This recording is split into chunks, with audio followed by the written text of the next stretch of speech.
The New Eagles.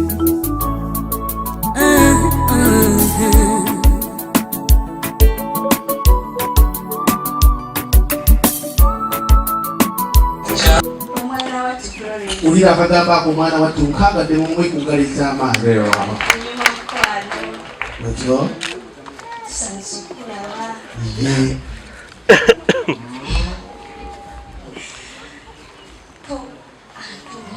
Ye. Aha. Deba nopoka tutakyabitegeera. Ebiri eri byonna. Bwaba kyayabulako.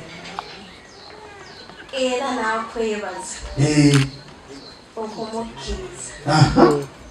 Najja. Ye. Bazaale.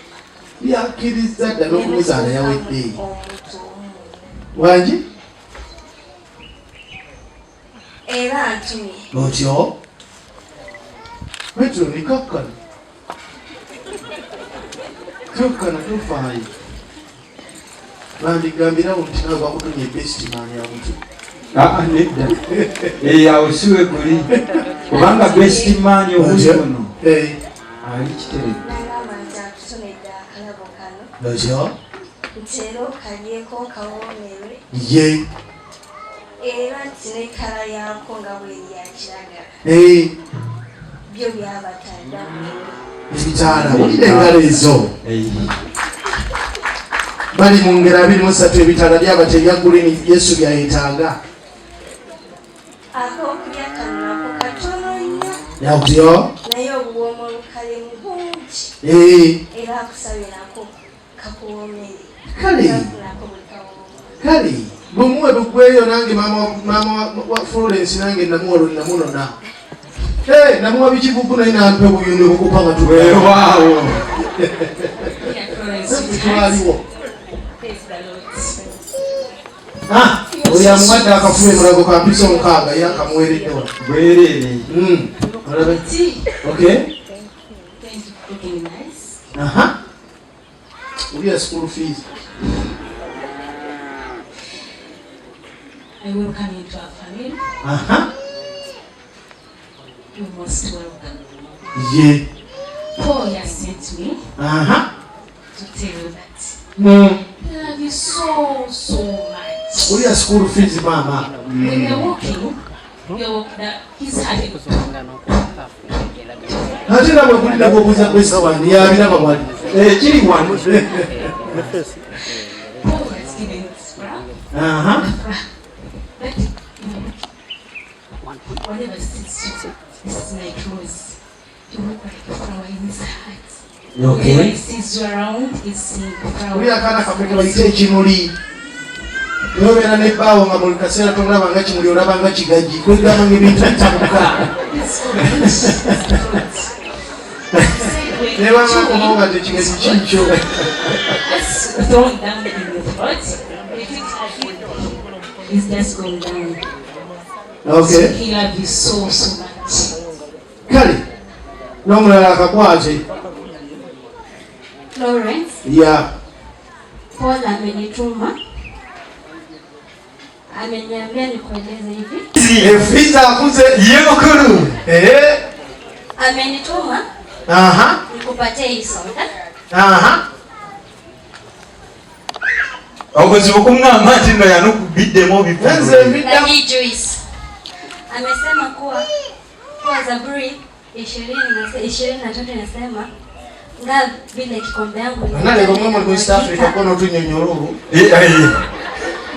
Ndivyo anataka ndoa yenu ikuwe kila siku na usichoke. Nanga kama asasi bempuliddemu ebitono. Baga nti bagenda mugulira benzi.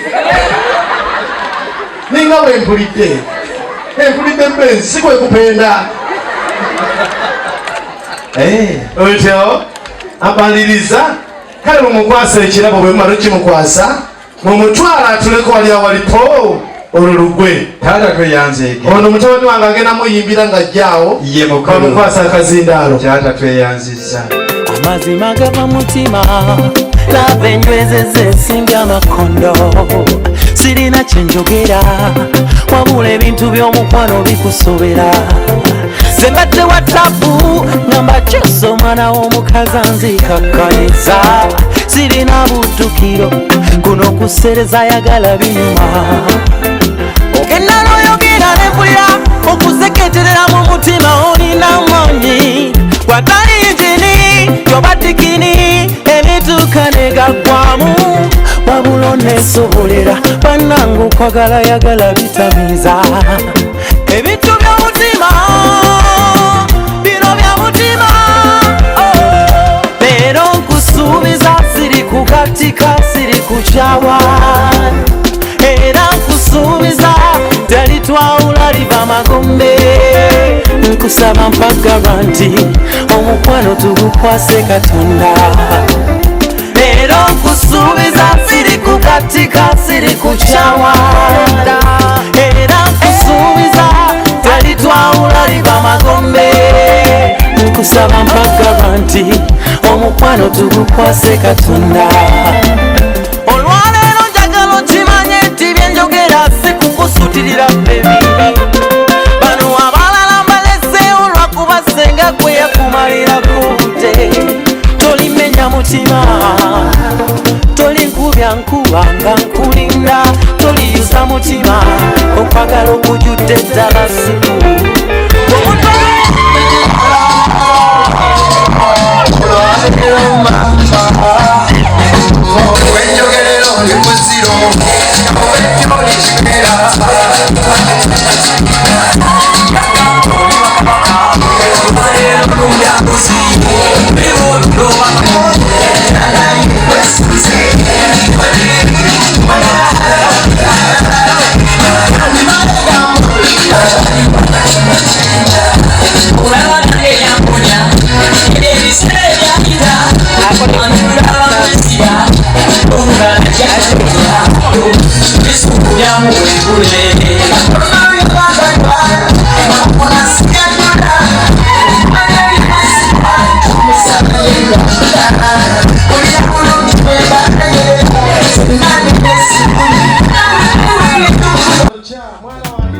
Mary bata so MBM Jona Fredo Junior musomesa Genda ne pambana ne tobango omusajja nga mpambanira gwe mama mukyalo wange naye ate gwe malamu amanyi mukyala wange ebyo ebibozi byonyumya buli katono bogenda osiba lwakyo malamu amanyi onkabyo nkazunyiza zengamba wandi today notula netwezimba zengamba wandi baddewa mbanserera ngenda nkasukira omukono baby munange tomvangamu gwe mukwange mbanserera nsaba ata omukono nze ndi mukazi omunafu ateyinza nkwata gwe mwami wange ngamba wandi tudde naawe nolowooza ekintawanya